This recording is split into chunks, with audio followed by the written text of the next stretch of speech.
Welcome to Worship Tutorials. What's up, everybody? Worship We Leader made it. Wednesday live. We made it.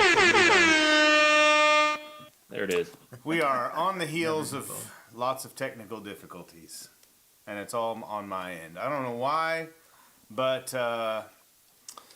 this system that I'm using keeps disconnecting and reconnecting my cameras. So I tried to plug it into a different thing. Hopefully that'll work. How's everyone doing? Good. How are you Thanks guys? for asking. How are you guys doing?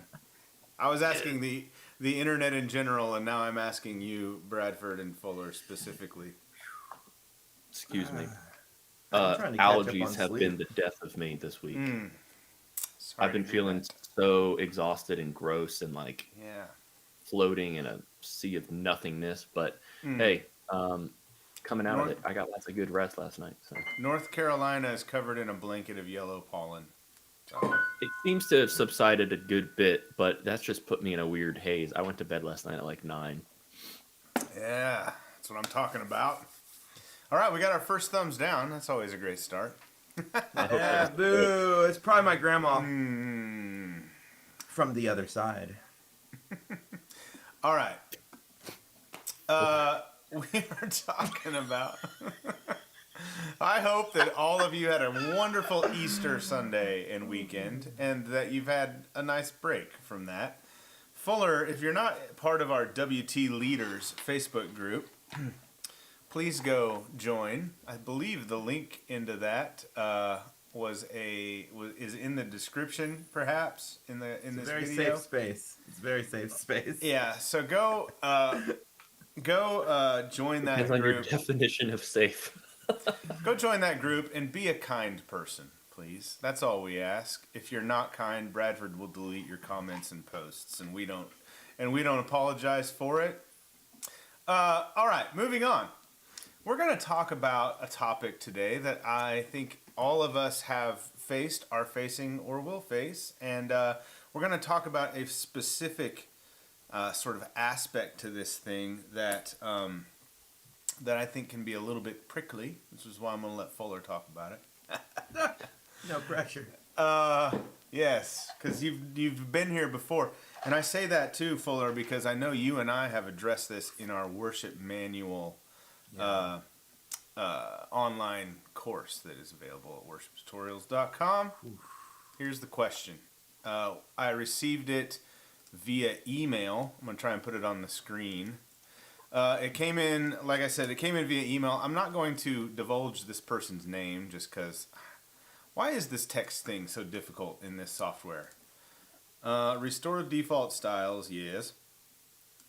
Copy paste. We're a bunch of noobs. I just don't know how to use technology. All right, here it is. This is the question. We are a small, so I understand this text is small, but I'll read it for you. We are a small church that is growing. We hope to take our standard of excellence to the next level.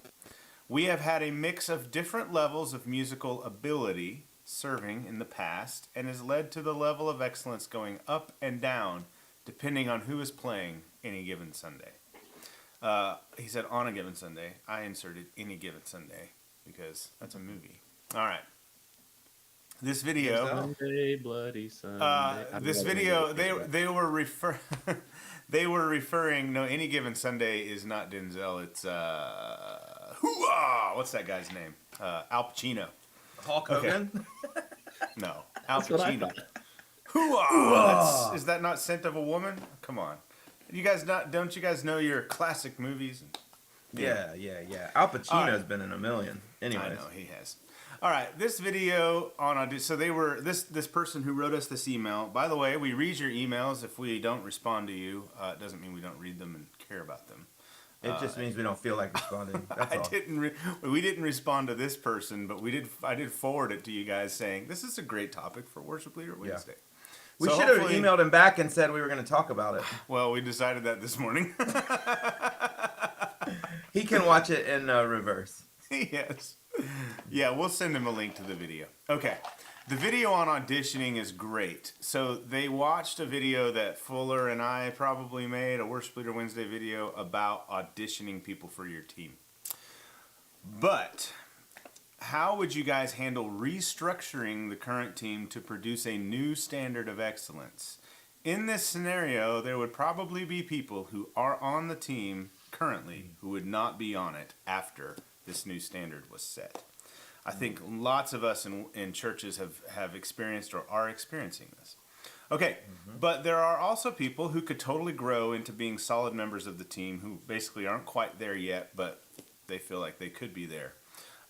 So another question would be what to do with musicians who have potential, but who are not ready yet. So I want to break this down into 3 things that we can talk about. One, I think that it's a valuable thing for us to talk about how to build a team, how to set vision and standards of excellence, and how to inspire people to shoot for that.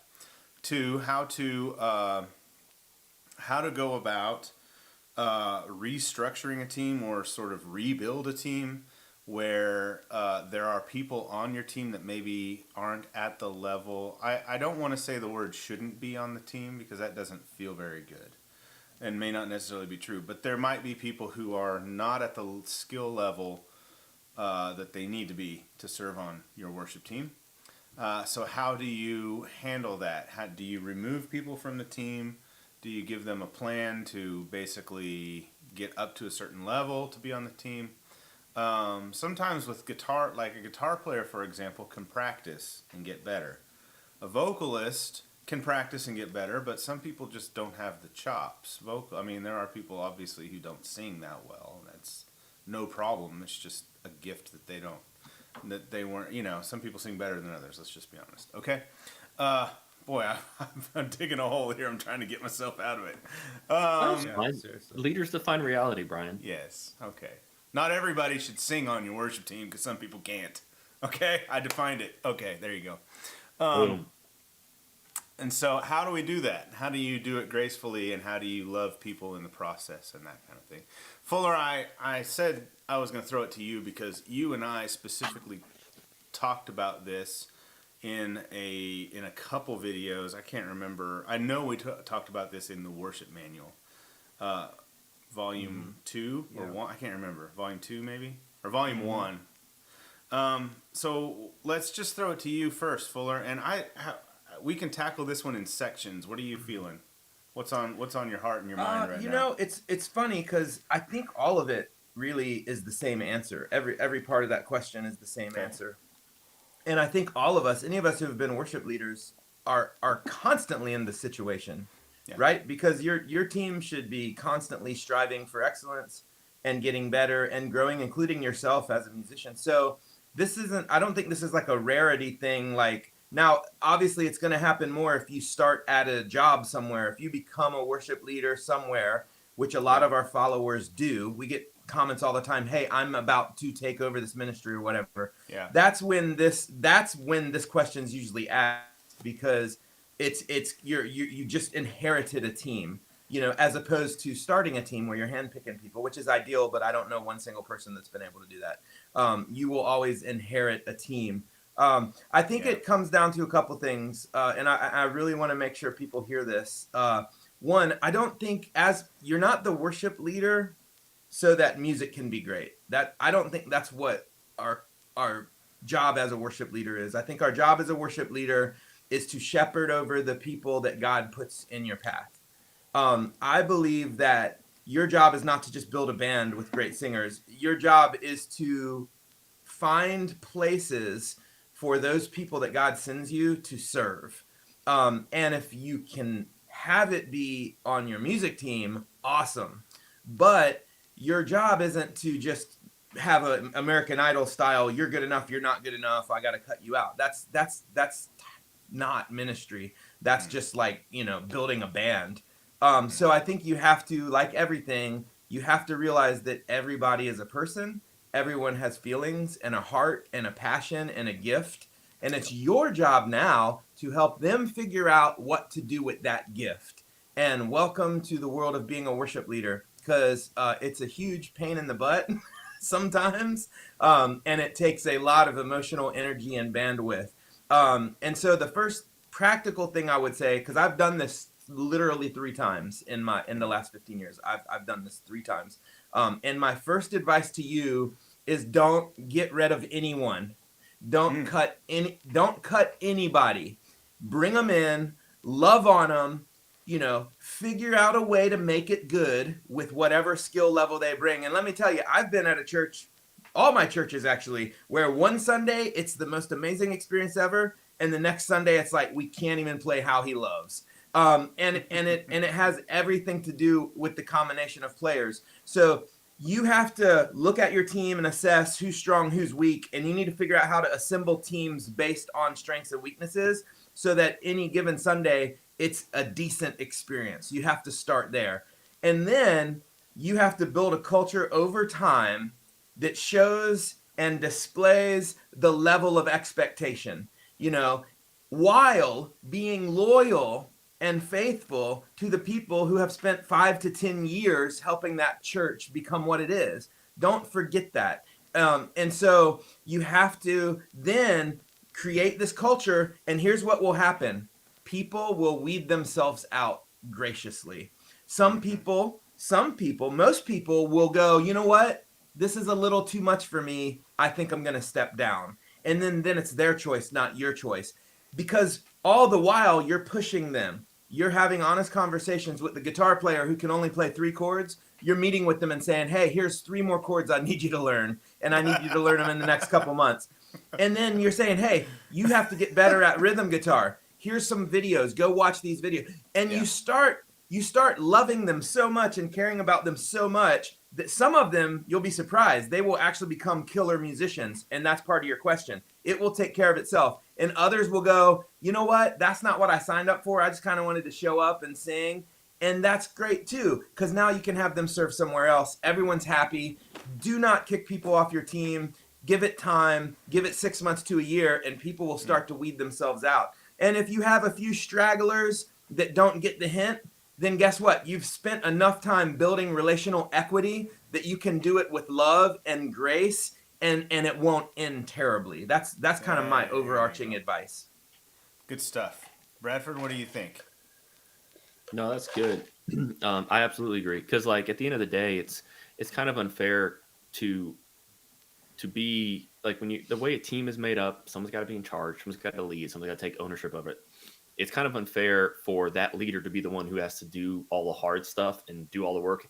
But then like what you're asking of these people is, can you just play well and can you accept feedback? And they're like, oh no, I don't want to hear you tell me that I need to get better. Like, that's not really fair. Like, the whole team is ready to move forward, and, and that comes down to attitude and heart, really, is kind of, which is really another way of what thing that Fuller's talking about. Like, having a sit down, casting vision, is important, and reminding people what you're doing and why you're doing it. And we've talked about it before. All in all, like, I don't think people really want to just be a part of something that just like exists. People want to be a part of something that makes a difference. Yeah. And maybe because there was apathy before, or it felt like there was apathy from leadership before, meant it leaked into the team, and that's kind of what happened. And so maybe like rejuvenating, like sitting down, telling everybody like, hey, look, I mean, if you're the leader, I'm assuming, this is where I see we're at, and this is what I would like to see us do.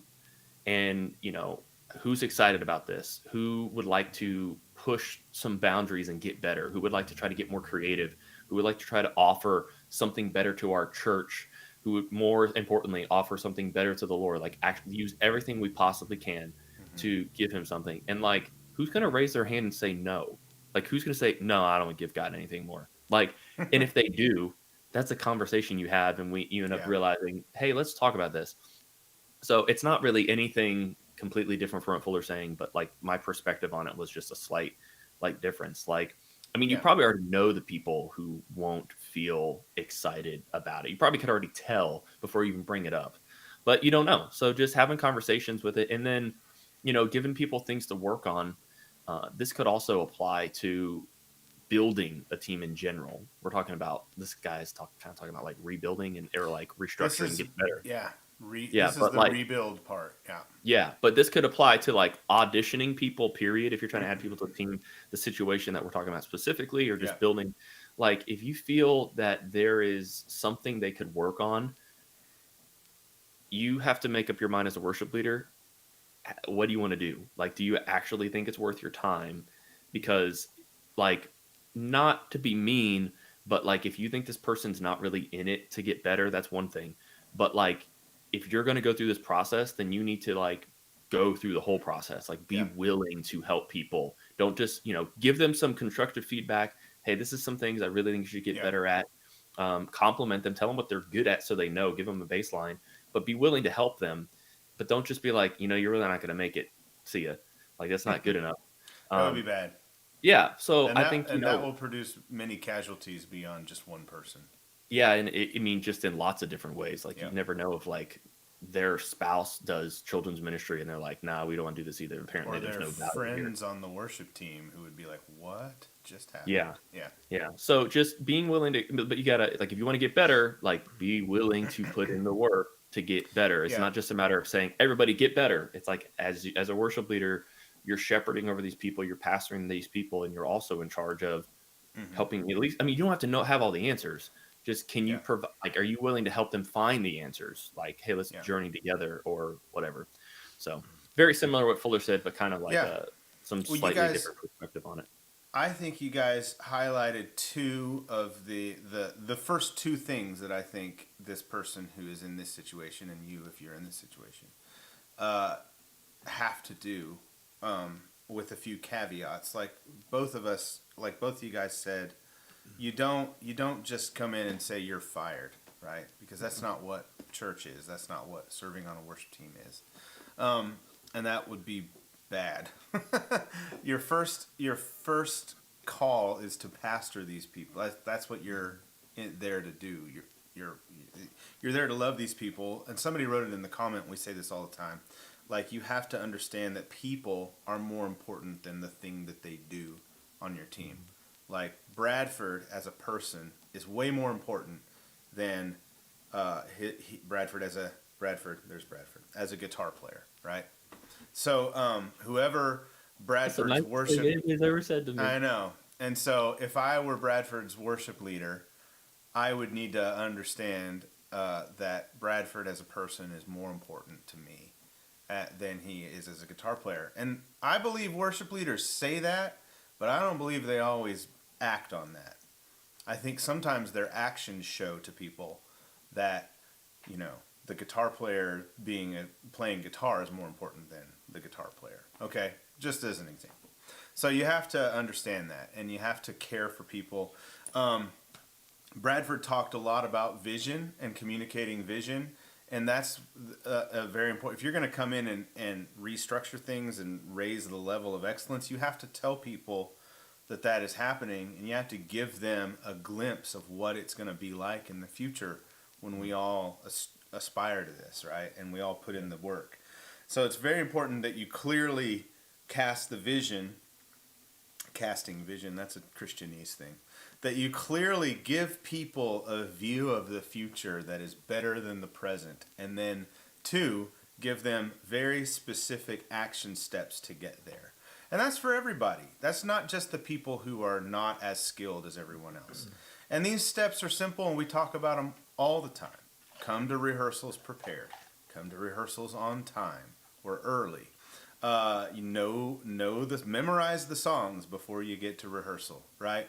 But you as the worship leader have to put in the work too, to give them things, to give them, the resources to do that. And then Fuller talked so much about what to do. Bradford is slowly moving off screen. And Fuller, you talked about how that when there are people who are not at the skill level that maybe you would like people to be on your team, then you can give them specific steps to get there. So Fuller said, point them to videos where they can improve on their rhythm playing. Or I even put a link in the chat for people who don't know where to find those. It's amazing what's on the internet, on YouTube. And then it is amazing, as Fuller said, it is remarkable how people will. There's a couple things that happen. One thing is people will understand when they're a little bit in over their head. Yeah. And that's okay. And people will say, maybe this isn't the right time for me. And that's okay. And I think it's important to give them the opportunity to come back whenever they've taken some time to improve or whatever. And ultimately that might be a conversation that you have with somebody. Yeah. And that's what Fuller and I've talked about in videos.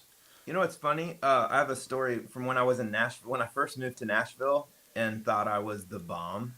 And I lined up a couple auditions for some quasi-famous Christian bands looking for a guitar player. And so I went to this band's audition, and you got to kind of sit and watch the other guitar players audition. And I was like 6 or 7 in line. And I saw the first 2 guys audition, and I was like, I'm leaving. I'm out. I literally left because I'm like, I am not ready for this. Yeah. You just heard him play. Well, I have a story about this too. Okay, so I love that we're making this personal. I worked as a full-time worship leader at New Hope Church I'm backwards, this is weird, under Fuller's tutelage. I led worship and played rhythm mostly. Okay, as I grew and grew, I left that job and did worship tutorials full time, and so now I'm a volunteer at New Hope Church. And New Hope needs a lead guitar player on Sunday mornings at the Durham campus, which is the largest camp, like by far. And so Fuller has a conversation with me. And he said, because Fuller's the worship leader at the time, and so I'm basically Fuller's guitar player. And Fuller, I remember you telling me, Not you're a like, bad gig. no. And I remember Fuller because Fuller knew I was not ready for this, right? You can say it, Fuller, it's okay. Because I'm telling you, I was not ready for this. My skills as a guitar player, and if you've watched the channel over the past 3 years, you will have seen that I went from a pretty mediocre rhythm guitar player to beginner to intermediate lead guitar player on the channel. And so the reason that the big reason that happened was because I moved into this volunteer role, and Fuller was like, I need you to play lead guitar. He said, but you need to understand, like, you're going to have to get a lot better. And that's pretty much what he said. Fuller could say that though because you have a relationship. Yeah. Like a big. Well, and also just telling him he's a mile doing wide it. and an inch deep. Yeah, telling him he's doing it is basically saying, I believe in you. You're gonna be able to do it. Yeah, that was a big part of it. And so I practiced. So I mean, I really upped the level of practicing that I did. And there were some times, I mean, I played some jazz notes on stage, probably many. Outside the box. There were I messed up, but for the most part, I feel like that's one of the things that I look back over the past few years. I'm very proud of that transition that I was able to make.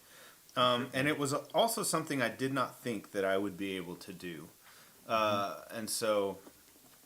Fuller helped lead me through that. Bradford helped me a ton through that because Bradford would basically teach me stuff. Bradford didn't even know it, but he would teach how to play the songs, or he would play the songs in worship tutorials videos. And I'm sitting in my room, rehearsal is Thursday, so on Tuesday, night, I'm up here in my I set worship tutorials videos at half speed so I can watch Bradford play the song. Like, how did he do that? What is he doing? And that really taught me. So you can do that, and that's why we make this content. So. And I also didn't schedule you one weekend and say, all right, we're doing all Lincoln Brewster songs. Exactly. Yes. So Fuller and I both, and I'm sure Bradford has examples he could talk about, because all of us that play guitar in churches or play that lead worship, it doesn't matter what you do or play or sing or whatever, all of us have gone from a place where we weren't very skilled to the current level of skill that we are. And so we've all had stories of how that happened.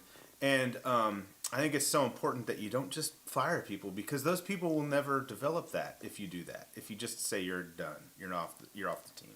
You really you limit God's not you don't limit God's ability to do anything, but you limit what they will do in service to the Lord if you do that.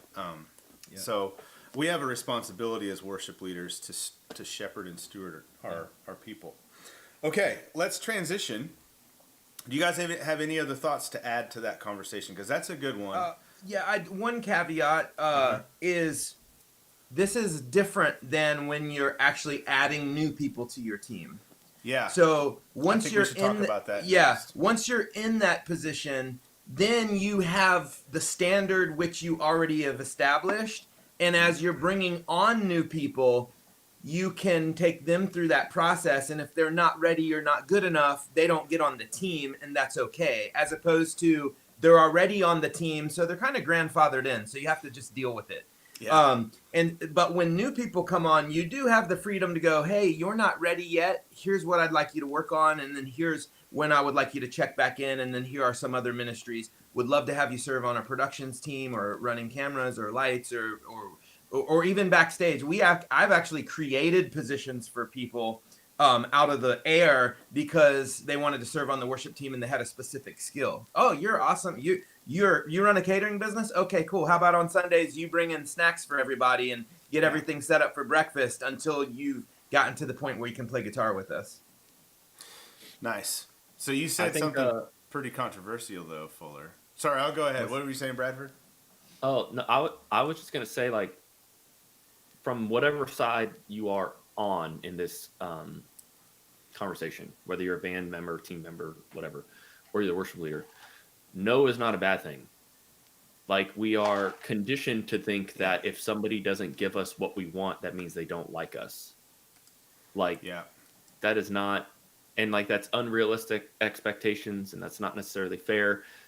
There's a way to have it be done, but I think sometimes setting up standards and boundaries or saying no or whatever really kind of lets you as an individual or you as the leader see how serious you are or that person is. You say no to somebody like, I really don't think it's time. I really think there's some things we need to improve. Their response to that can dictate like whether, or your response to that can really dictate like how serious you are. I have been, when I was in college, I auditioned. This is really kind of funny to think about because I love playing lead guitar, but I wanted to be a part of a team, and I went to talk to the guy who was the worship leader. And so obviously he didn't need another worship leader. He didn't need some other guy playing acoustic and singing. Now he needed an electric guitar player. And so I learned the lead part to Hosanna, and I could not play it very well. I did my absolute best, but I still couldn't do it. So he told me, he's like, hey man, I appreciate you learning this. We're going to have, I forget the other guy's name, play lead, and I'm just going to have you do rhythm. Are you fine with that? Would you be? And I was like, okay. And I was a little hurt by it, but I was like, I still want to do this, so I'm going to keep going. So I did. And then it tested my like actual seriousness about it because I didn't let that deter me, and I kept getting better and working on it. And then I got to a point where so I was a part of a church that had a high school and a middle school student ministry, and I was on the high school team. The next year, the middle school worship leader said to me, Bradford, I need you to play lead for me. We don't have a guitar player and he does not play lead guitar. You don't have to have all the answers as the leader, but he instilled confidence in me, and he said, I need you to play lead. Like, are you cool with that? And I said, I'm still learning. I'm not really solid at it or whatever. And he was like, it doesn't matter. I just need you, like, just give it your all. So like out of necessity, like it took me an opportunity. So like, this is more perspective from the other side. That gave me an opportunity to really work on things. And that's actually how I learned to find a skill. Because I wanted to go to school to be a worship leader. That's all I cared about. I played electric guitar every once in a while because I wanted to do like cool cool arrangements of worship songs that Jeremy Camp did. And I was like, we need electric guitar for those. And so it was an opportunity because I took the no with grace and got the opportunity to grow. It put me where I'm at right now. Yeah. Because then I felt comfortable when I was at Fuller's church, when I was interning, playing lead guitar. And when Fuller gave me more impact or more feedback, I was okay to hear it because I was like, look, I know I need to get better at this.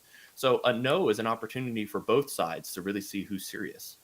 And like you as a worship leader actually pour into people, but like a no's not a bad thing. And I've had no several times. I kept getting told no about the position to be the worship leader for this ministry. And I could keep talking all about, but I wanted to offer the other side of things. Like I got told no many times.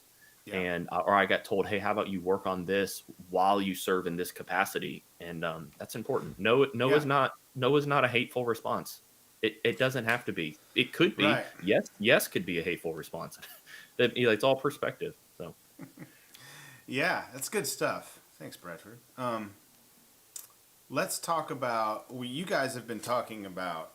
So this is a topic that I see comments come in on videos on this a lot, where it's like we have a video about how to hold auditions, which is what that initial email came to us from. It was that audition video, one of the auditions. We've had multiple.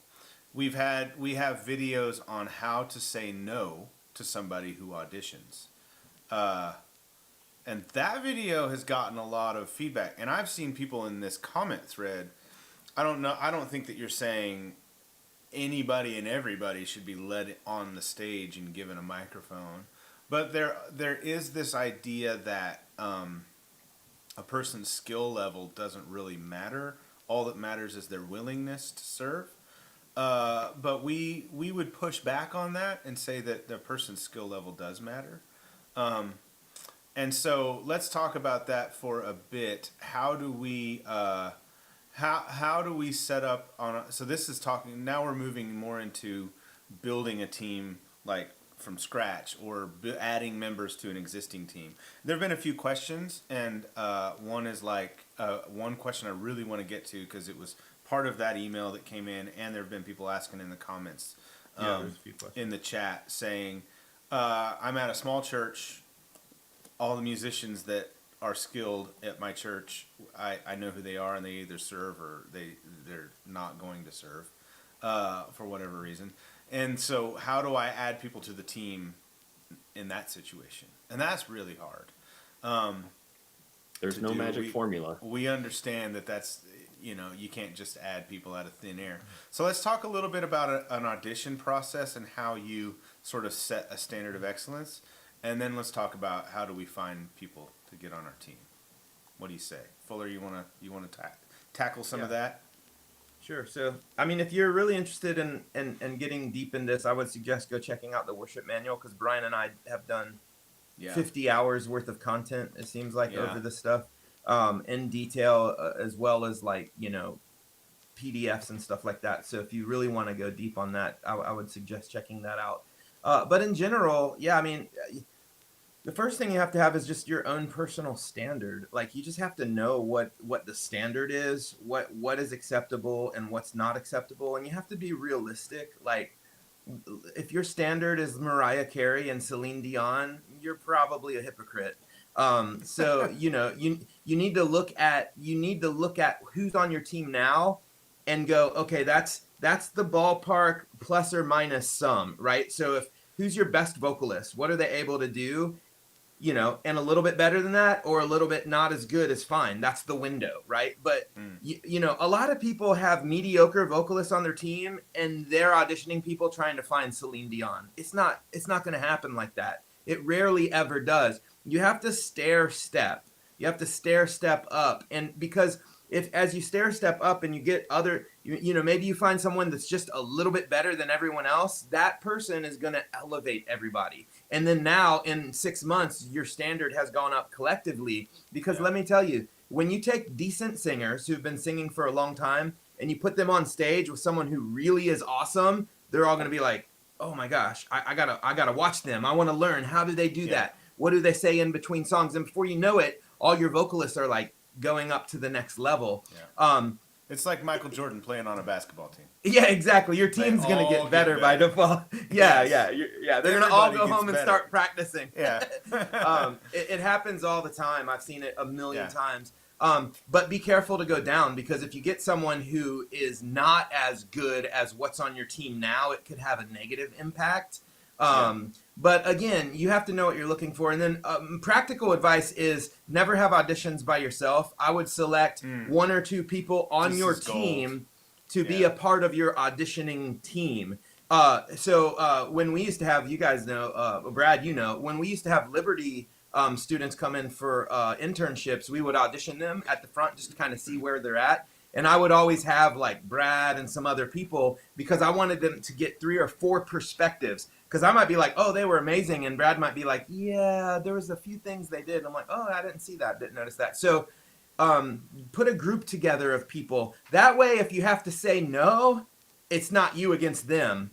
It's a collective group of people that have decided, and here's why. This person thought this person thought this person And make thought up a person if you have to. Oh, I've done that don't too. lie. But like, if you're a worshiper, you at least have a senior pastor you can probably talk to. Don't pull the pastor into this. Don't, So whatever like, you do, you can don't at least pull say off, we, you know, when you come back to somebody, like, just say, hey, our creative team. That's it. That's all you got to do. But it's like, don't throw some pastor under the bus. I mean, I saw this forum in the forum the other day. People were talking about, you know, what do you do when people recommend songs? They're like, I need to talk to pastor. I'm like, that's the worst thing you can do. Your pastor, the last thing he needs is to have to deflect the conversation because you were afraid to say no. Oh, man. So just don't throw your pastor under the bus. Don't give them one more thing to do. Yeah, Bradford, what do you think when you talk about auditioning?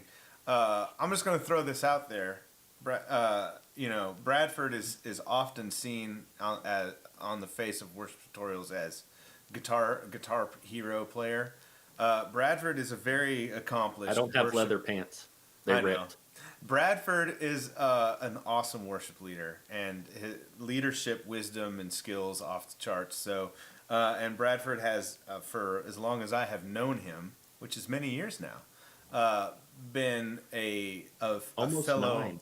I know, a fellow worship leader. So, like, yeah, his guitar skills are crazy high. But Brad is a leadership guy and a worship leader. And you've been in this situation many times auditioning. So Fuller, this is an interesting. So I asked Bradford because now Fuller has been in a leadership capacity at churches of all sizes, right? Fuller, you've been everywhere from small churches to mega churches. I've been everywhere, man. And so, as in my time knowing the both of you guys, Fuller, you have more been auditioning people in a much larger church context. Like, the people you audition are going to serve on a stage in front of thousands of people. And Bradford and I have more been involved in a much smaller context. So the campuses we've been involved at are probably more like what most of the people watching this video are experiencing. 100 to 300 or 400 people at a campus, right? And so, you know, you might view, like Brad and I, as mega church worship guys, but that's not where we have been serving. We have been serving at campuses of a large church, but those campuses are autonomous when it comes to the teams. So, like, all of the volunteers from when I was at the Garner campus, I was there for 4 years. We went from maybe 250 to maybe 400 to 500 on a Sunday, right? And so all of the volunteers at that campus were from the campus. Like, every once in a while, I would ask somebody from Durham, where Fuller was leading, which was the much larger campus. I would ask somebody, like a friend that served at Durham, to come serve with me in Garner, but it was rare. So Brad and I built those teams from the membership of those campuses, and Bradford was at campuses that were smaller than Garner. So, Bradford, what was you? Did you ever audition people that you had to, you know, what was your experience in telling somebody, giving them maybe a not yet, you know, that kind of thing? Well, it was weird because I had to do it a couple times. Yeah. And the thing is if you set a standard of excellence and it's clear from the stage, people, and this works good and bad, you may unnecessarily scare somebody away because of how great the team is. That Yeah. happened. Like I think Fuller and all three of us have expressed that like we found somebody who were like, I didn't think I could keep up, or I didn't think I could join. I think I was good enough.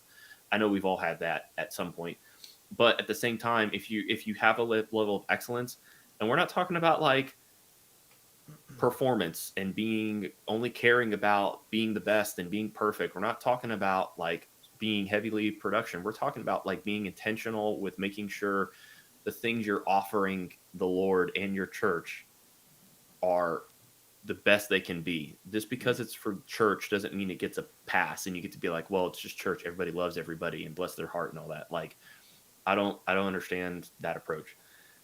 You will maybe get people who kind of you won't even have to deal with if you are pursuing excellence in a righteous way, in a God honoring way, not in a obsessive way, and not in a worldly way or whatever. Um, I've had to tell somebody, and I'll admit, one time I just said like, "Hey, I think you need to kind of work on some things," and like I was very new at this, and so I was trying to not just let anybody on, but I was also trying to build the team, and so I was kind of nervous, but I just really didn't think she had it. And like I told her, and I was like, look, I think you just kind of need to gain some more confidence. That's the biggest thing. Like I need more confidence from you. Like Yeah. I feel like you want to sing and you're telling me when to sing, but the way you look and the way you sound kind of seems like you're like you don't want to do it. Yeah. And I had to do it that one time, and that was one thing. Honestly, I've kind of that's about it. Like I haven't Yeah. had to tell anybody, because typically it's not a lazy thing, but I put the ball in their court because sometimes you're going to have people who just want to be on stage, just to be on stage. Yeah. So, and it happens. So asking something of people, not to like trick them or anything, but like, well, hey, why don't you come to rehearsal just to check out how we do things? And I had people who just wouldn't do it. And Wouldn't it was come like, to rehearsal. yeah, just to check it out. It's like, Yeah. I just want you to see how we do things. And like, I kind of stopped at that point. I That's kind not of, the level of commitment you're looking for. yeah, I'm like, look, I Like, just nah, want you to I'm not come. willing. Yeah. Yeah, come meet the team, come see how we do things, kind of see what's expected. Like Yeah. rehearsal is to rehearse with the band. It's not for you to learn your songs. Yeah. And I had that happen a lot, which was kind of Yeah. weird. I was just like, okay, like, I see him on Sunday, be like, hey, how about you come to rehearsal this week? I tried several times, but I honestly haven't had much experience in having to tell people Yeah. no. It Well, happened like once. yeah, well, like excellence attracts excellence, right? And you mentioned that, Bradford. You said sometimes people will see if your standard of excellence is high, and people see that on the stage, they'll think, well, maybe I'm not ready yet. I have a couple things to share, and then one other topic to talk about. I saw somebody say something, and I grew up in Oklahoma, and I was a football player. I played football in college. It was a big part of my life growing up. My dad was a football coach. There was a person that said, like, large churches have a much larger talent pool to draw from, which is true. And they said it's kind of like sports, like high school football. Large schools will have a lot bigger talent pool of players. But I played football in a small town of about 3,000 people, and we had a pretty good football team in Oklahoma, which football is king in Oklahoma. It's kind of like Texas, and the reason was good coaching. And so you will often see smaller school, like if you're a sports person, you will often see small schools with like really good programs year after year after year after year. It's because they have great coaching, and the pool of talent that they choose from, that they have to choose from, is no different than any other small town that doesn't have a great team. They just have way better coaching, and they instill in the players from when they're this big, that the level of excellence, if you're going to play on this football team, the level of excellence is the expectation is really high. And oftentimes those coaches pour into those players, and they have like this. I had really great, like my dad was one of my coaches, but he wasn't the head coach. I had really great relationships with coaches all throughout, from junior high all the way through college. I had great relationships with coaches, and they really poured into my life. And the same thing can be true of church leadership. Like really great leadership is going to produce great results, whether you're in a small church or a huge church. I don't like this idea that like, and I've seen it in the comments, this idea that megachurch is like somehow has this like unfair advantage. Well, they kind of do but like and not all megachurches are big because of great leadership, but many are. Like they get to the point they get to, and these teams get to this level of excellence they get to because of great leadership. And they weren't always huge, right? Elevation Church wasn't always huge. Hillsong wasn't always massive. Or take the big, huge church in your town that has like off the charts musicality in it. It wasn't always that way. They started somewhere, and they got there because of great leadership. And if I'm being honest, this idea of the fact that we don't have a high standard of excellence because we're a small church, and the big church has a high standard of excellence because they're a big church, is simply an excuse for a lack of skill in leadership. And so I know that doesn't feel very good to hear sometimes. It all rises and falls but on I leadership. feel like I'm here to say what is true. Yeah. So I mean that is so true, man. That is so true. Yeah. So I just don't I make just that started- excuse, please. I That's just what I'm started saying. I just started working at the smallest church I've ever worked at. You know, a couple hundred people. And when I started, like, I'm just in my mind, I'm just gonna make worship great. That's what I'm gonna do. It's like I don't care if it's 10 people or 500 people, because the formula for making things great is to just lead well and be great and train and coach and be patient and love on people and build community. It will grow. And that's a really great point, Brian, because any mega church out there started with one person. And they're big for a reason.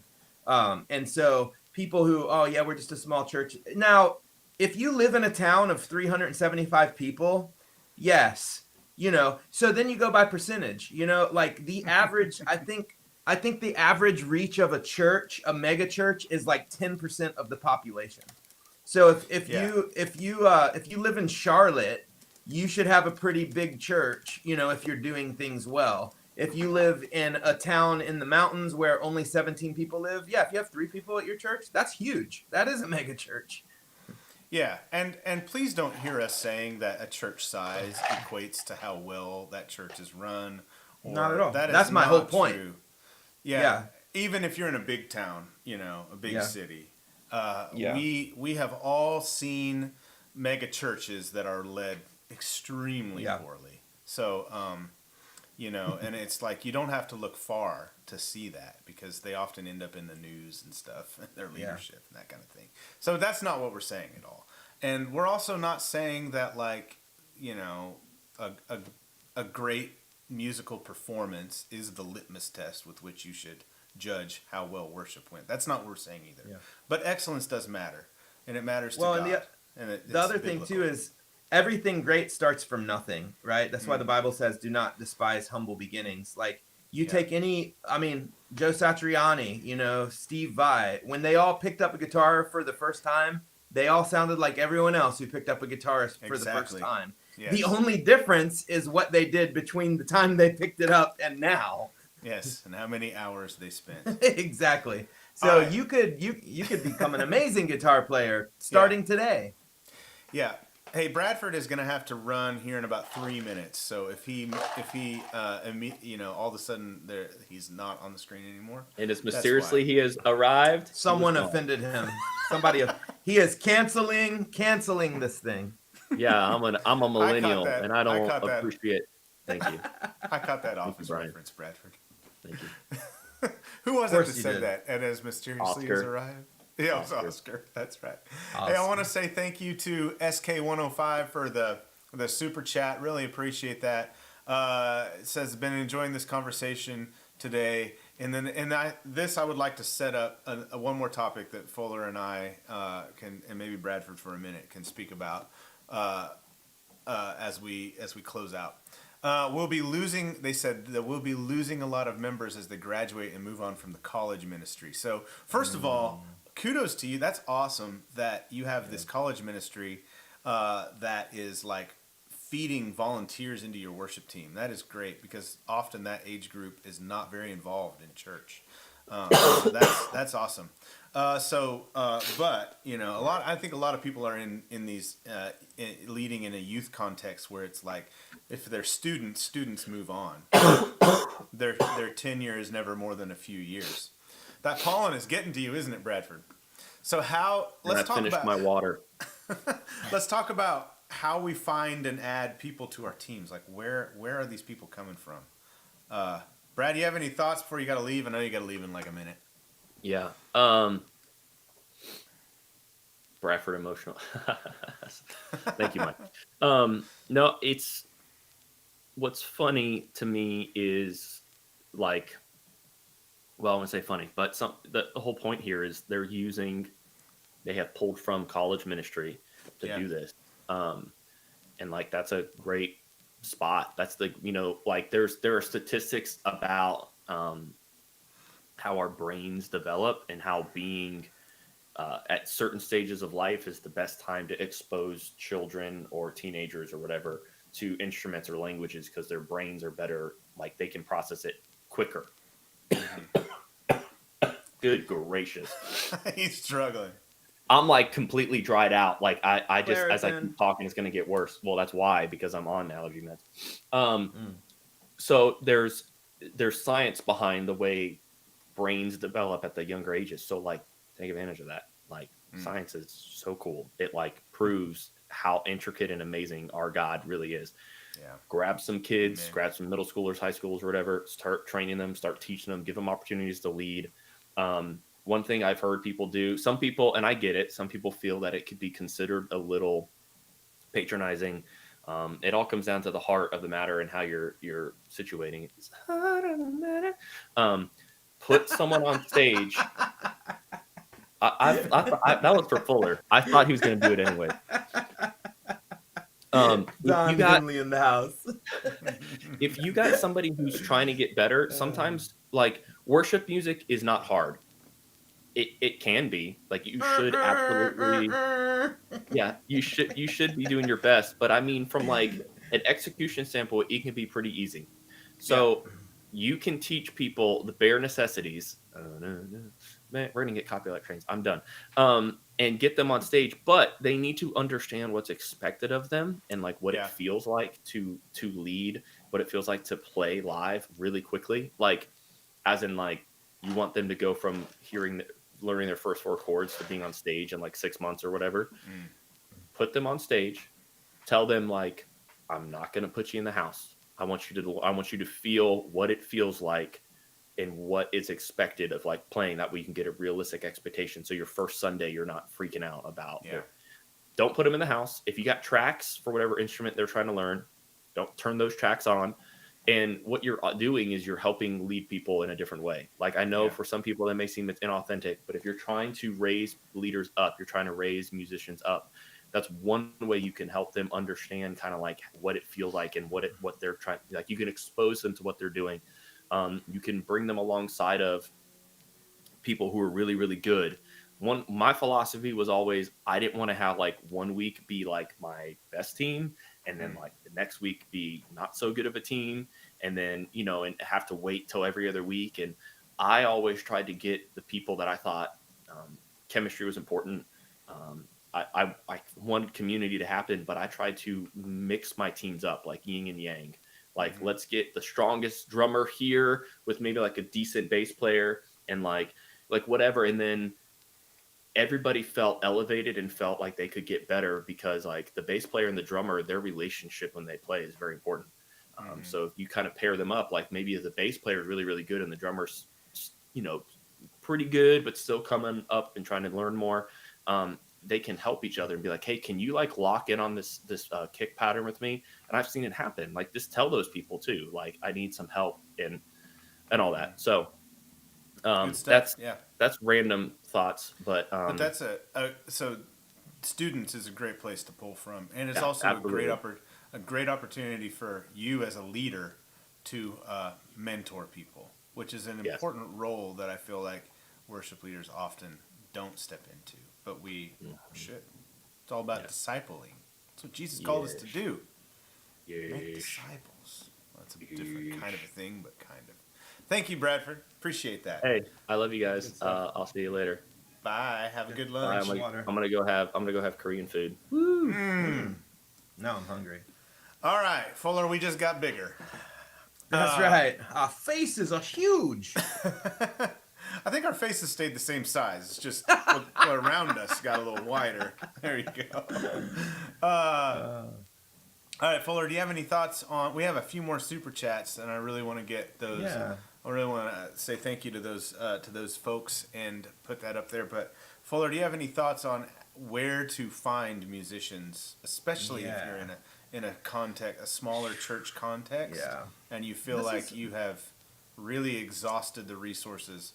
Somebody back to that comment about the football teams, and somebody said, and this is true, bench size does matter. Like the number of people, your depth, in your congregation and that's true.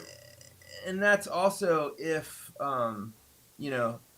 there's so many layers to this, but it's funny. Like I'm eventually going to write a book about worship leading and make it available.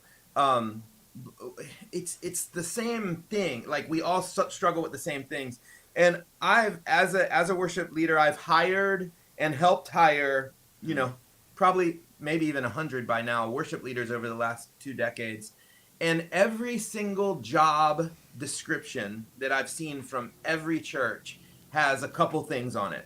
One is living above reproach, right? Obviously, you got to have the spirit to pastor people. 2 is always the ability to recruit and build teams. That is if you are looking to get a job as a worship leader, which by the way, if anybody wants a job in Kansas, I know of a church. But if you're looking to work as a full-time worship leader, that is always the first thing. And why is that the first thing? Well, it's because every church needs it. Not just every church. Every nonprofit organization in America needs volunteers. It's just that with the worship team, we need skilled volunteers. We need people, and that's what makes it hard. If I'm going to go move a bunch of stuff and I need 5 random people, I can find 5 random people to help me go move stuff. But if I need a guy to run sound and I need a person to play drums, my group just got extremely more narrow of what I can choose from. So first of all, you're not alone if you feel like it's hard recruiting people, because it is hard. I think the hardest aspect of being a worship leader to me, as I look back on my career, is making sure every weekend you have somebody that can show up and do the job well. That's the hardest, consistently difficult, stressful thing about your job. That's actually, to me, harder than leading people spiritually, because leading people spiritually almost has a certain innate nature to it that drives us and that just kind of makes sense. After you've been following Jesus for a while, it's easier to help steer people. But man, finding people to show up that have jobs and families and lives and busy schedules, it is hard. It's hard to do that every week. And then we take it another level and say you should have 2 teams. And that everyone's heads just virtually explode. I know. Because you're basically asking me to do double. But no, it's not really like that. And so there's this, it's just hard. And it's a tension that it will never go away. It's just something you will have to manage and balance. Now, I will say having multiple teams, while that's hard at the beginning, it actually helps in the future, because you now have a bench. You now have 2 teams. If one guy gets sick, the other guy steps in.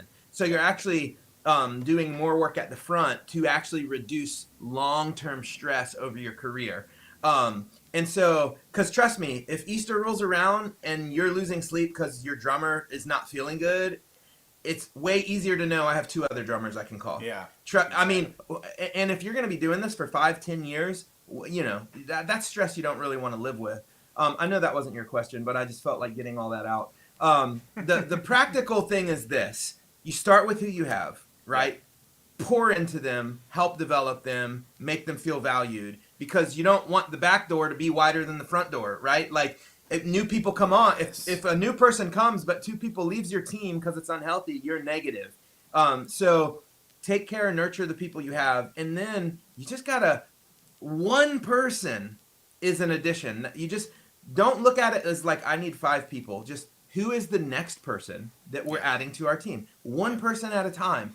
And I always say this, look for signs. If some dude comes to your church with a Zildjian shirt or a Yamaha shirt, or God, They either like drums or God motorcycles. forbid, a Line 6 shirt. If someone walks into my church with a Line 6 shirt, I'm walking off stage during the song and I'm going down to them and talking to them. So like you have to look for signs. You know, hey, if someone has a guitar pick on their keychain or they're wearing a necklace, hello, So if some lady has a music note hanging from her earrings, come on, those are signs that you should be going, hey, are you a musician? Oh no, sing? but my husband's playing. Yeah. So look for signs, and then also have your musicians currently share the load. I tell my drummers, hey guys, I need another drummer. Certainly, you guys know more drummers than me. And just kind of start from there, but one at a time, one person at a time. Don't try to solve the world's problems because it's not going to happen. And go out to coffee shops, go to Guitar Center, go to your local music store and just hang out. Everyone at Guitar Center is a musician, by the way. I don't know if you know that, but every single person that works at Guitar Center plays an instrument. Many people watching don't have a Guitar Center in their town. Well, maybe not. Yes. Whatever your local music store is. Yeah. Or coffee shop, or go hang out at writers' nights, open mic nights. Everyone at an open mic night is probably also a musician. Yeah. And just start befriending them, talking to them. I have some thoughts too to add to that, based on some of the things you said. But I also want to say thank you, Mike View, for your super chat. He says thanks for this video. Sorry for making Bradford emotional a few weeks back. I will ask Bradford what that is in reference to. Thanks, Mike. Appreciate it. He got teary-eyed. Yeah. Yeah. Shantae, did I say that name right? Shantae Moore. Thank you, Thank you for your super chat. Caught the tail end of this great discourse. I enjoy that word as well. Great discourse. Yes. Makes me feel educated. Did you have a question? I don't see one. So, Shantae, if you asked a question, sorry I didn't get to it. But thank you for your super chat. There was another super chat. Ashlyn, pair character turning around, waving his hand, saying, "Hey you," while lowering his glasses. I don't know what that means. But thank you for your super chat. Very descriptive. Yeah, so let's see. A couple thoughts on what you said. There may be musicians that you don't realize are sitting in the chairs, the pews, the seats, whatever. That you might think that, like, hey, there are no more drummers in this church for me to schedule. Like, but there might be, and you don't know. And so the question I would have is, and I remember we had a meeting about this at New Hope once, and I remember thinking, when is the last time that you said from the stage, from the platform, if you are a musician or a singer, or if you want to be involved in production technology, we have a place for you. We would love to have you audition or talk to you about being a part of this team. If you don't have auditions, don't use that terminology, or maybe don't even use it because that can scare people. Just say, we would love to have a conversation. We'd love to have a conversation with you about joining our worship and production teams. When is the last time anyone said anything about that from the platform, from the stage? I'm going to guess, Brian, out of 139 people watching this, 0. I'm going to guess. Someone tell me if you said that this past weekend from the stage. So if you haven't said that in a long time, talk to your pastor, whoever it is that plans your services, and say, I would like 60 to 90 seconds in the service to talk to the congregation about building this team. And you might be surprised who might show up, who might talk to you after that. I will say, then Fuller, you've talked to us about this, your highest level volunteers are not going to come to you through that type of a No. They're going to come to you through a personal connection, conversation, whatever. So, one, just let people know that there's room for them. You might have the same drummer play every single week, but every week there's a drummer there. And so there's a drummer in your congregation that thinks, well, they don't need a drummer. There's no place for me here. They've already got one. Happens all the time. You need to have like 4 drummers on your team. So, But if there's a drummer watching, I just use drummer as an example. If there's a musician watching and they see the thing that they do is being filled every week, they may assume there's not a spot for them. Then Well, that's it's not interesting, Brian, that you said that. When we started our Columbia campus at our last church, Yeah. we had no drummers. And our worship leader at the time, Dustin, had asked me, hey, should I take the drums off stage? Because it's weird having them on there not being played. And I said, no, leave them on there, because that tells the drummer that's in your audience, we need a drummer. If you take them off, people are just going to assume, oh, this church doesn't use drums. Yeah. Yes, so that's a good point. And you made another fine point when you said that. It's okay to not have a drummer or a bass player or a lead guitar one weekend. Yeah, it's not the end of the world. Or a series of weekends. That's fine. So yeah. My friend LA, actually our friend LA, sent me a video. He's been in on worship tutorials. He's been in the video. Yeah, he sent me a video of his church a couple weeks ago, and it was a online worship, and it was just him on guitar and a lady on piano, and it was awesome. I was like, oh my gosh, I could watch this for hours. So yeah, you don't always have to have a full band. Yeah, Fuller, to your comment, where was it? Somebody said, but as a matter of fact, we did this past Sunday. Yes, Mikey Middleton. LOL, laughing at you out loud, Fuller. We did last Sunday on our opening Sunday. Where is it? Put that on that's there. Good. That's good. Mikey, Jesus doesn't like liars, Mikey. You better be telling the truth. So, but they have his opening Sunday. Wow, congratulations. So, Fuller, they're 100%. They're batting 1,000. Then I would guess that you should, definitely. Your first Sunday, hey, we need people. I'm pretty sure the whole sermon was on needing people. Yes. All right, Jamie Morishita says, I miss that guy in the videos. LA moved to is he still in Houston? Yeah. He might be relocating soon. He's back. That's where he's from. Grew up there. Yeah. LA is funny. If you saw him in videos, when I learned this about him, I was like, really? He was like star high school quarterback on football team and like. Well, he's like 6'5". Texas. Yeah, it's pretty. Yeah. And I saw a photo of him from back in the day, and it was like, yeah, I can see that.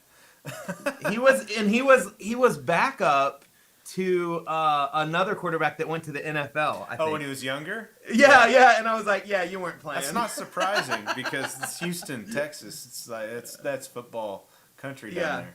This is the second time we've talked about football in this video. It was a big part of my. It was a huge part of my life for the first 22 years of it. All right. Hey, there's a good question from Tyson. How do you deal with multiple teams but none of them are complete? Oh yeah. Well, do you see that? No. Let's talk about let's hit that very quickly, and then we've been streaming now for over an hour, Fuller. So. Well, we started about 10 minutes late. Yeah. Yeah. Yeah. So Tyson asked, how do you deal with having multiple teams but none of them are complete? Well, that's what I call baby step one. Baby step one is going ahead and creating multiple teams even if you don't have people to fill them. Yep. Because at some point you have to move to having multiple teams, and you can't wait till you have two complete teams. Because you can't. Because if you have two drummers, what's one just going to sit around and do nothing until the team forms? So I would say just hang in there. You're moving in the right direction, and you have to creatively think about how you can use each team. If one team doesn't have a drummer, then obviously that's the week that you do acoustic sets. And you can actually make it something really cool and special for your congregation, because let me tell you, the congregation gets sick of seeing the same thing every week. How do I know this? Because I am part of a congregation. And it's like, no matter how good something is, you just, every Sunday after every Sunday, you want things to switch up. So like if I show up and it's just like grand piano and acoustic and a couple vocalists, I'm like, sweet, this is so different and awesome. Yeah. Or I show up one week and it's like a bluegrass arrangement, like upright bass, violin, banjo, and acoustic. I'm like, awesome. Yeah. I'm not a huge bluegrass fan, but this is going to be different and cool. So yeah, I think just being creative and making sure that it's not weird, like drummer and electric guitar player. Yeah, like something needs to be done about that. You need to kind of maybe the drummer needs to play cajon and the guitar player needs to play acoustic for that week. You just gotta be creative with it. But you're headed in the right direction. Because soon you'll have 2 full teams of great musicians. Yeah, good stuff. Good stuff. I've seen a few people say, I'm going to put it up here, #BeWorship. Don't just look in the pool of young people. Because Bradford mentioned, like, we were piggybacking on that comment about college students being involved in the team. And we talked about how, like, the students in your church are a great resource for finding musicians and talent and things. He says, some of us with white racing stripes. I enjoy that description. I assume you're talking about little gray in your hair, like a little gray in the hair, with white racing stripes can rock very well. I agree with that 100%. And gosh, we had this. Should we even bring this up, Fuller? In the WT leaders group, we had this. Yes, we should. Arise, conversation, arise. We had this day where it was just crazy about somebody had asked a question, and they were legitimately looking for advice and wisdom.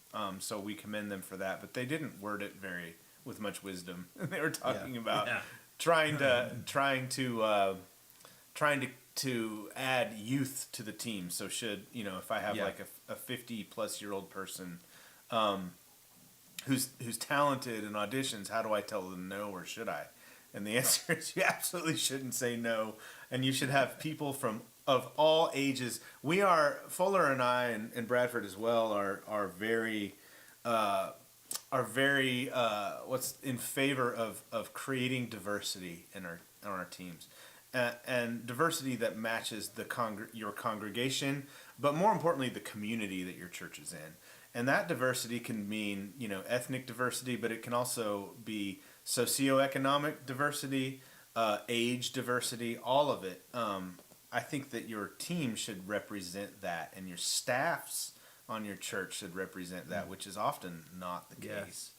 And churches often don't at all represent, this is a total topic for another day, churches don't often at all represent the communities that they are in the middle of in their congregations as far as diversity goes.